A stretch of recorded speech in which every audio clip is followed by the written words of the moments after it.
in D.C. today. Another battle over the border wall. President Trump says he's not waiting on Congress to move forward with building his wall. Meanwhile, the clock is ticking and yet another government shutdown is looming. So what's being done to prevent another costly closure? Our D.C. Bureau Chief Ross Palumbo following it all for us live from the White House once again. Ross.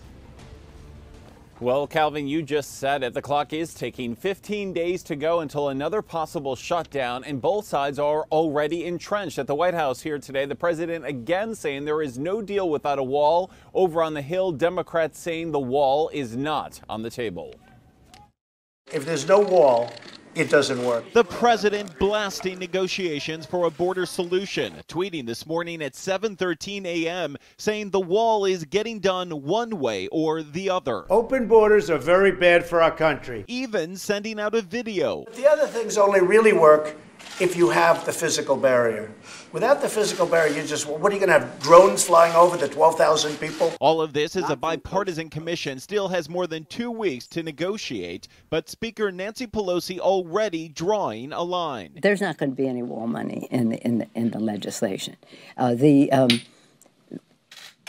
However, if they have some suggestions about certain localities where technology, some infrastructure, as I said, about the ports of entry. If there's no wall, it doesn't work. She's just playing games. The president now maintaining his line as well. On February 15th, the committee will come back. And if they don't have a wall, I don't even want to waste my time reading what they have, because it's a waste of time. Meanwhile, just before the CIA director and national security advisor arrived at the White House, the president explaining his harsh criticism of both. No, I disagree with certain things that they said. I think I'm right, but time will prove that. Time will prove me right, probably. It comes after he tweeted yesterday, perhaps intelligence should go back to school, all after the intelligence community directly contradicted him on Russia, North Korea, Iran, border security, and ISIS. We have won against ISIS. Remaining pockets of ISIS and opposition fighters will continue, we assess, to stoke violence. Mr. Speaker! And the president already gearing up for next week's delayed State of the Union address, saying it'll focus on the border wall and those hurt by the shutdown. Former Georgia gubernatorial candidate Stacey Abrams will give the Democratic response. I hope that she does a good job. I mean, I respect her. I don't know her.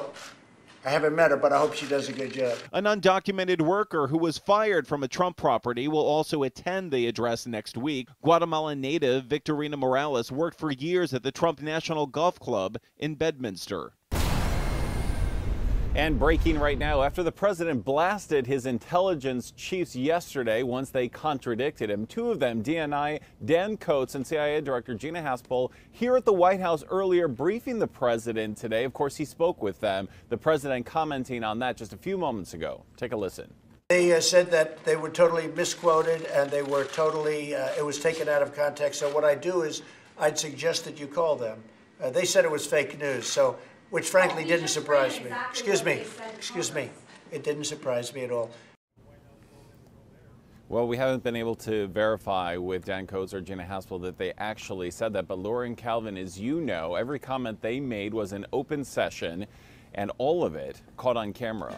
And Ross, any sense if President Trump is going to speak with Guaido in Venezuela like every day? We saw this call yesterday. Any word on Venezuela there today?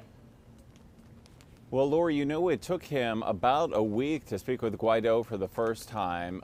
We're hearing there are no current plans for him to speak with the interim president of Venezuela, but the president looking at this situation very closely and carefully. And of course, he's speaking also with the Florida delegation. Marco Rubio and Senator Rick Scott have been intimately involved with all of this. Yet the opposition party leader Guaido does have the support of the U.S. Ross Palumbo live for us at the White House. Ross, thanks a lot.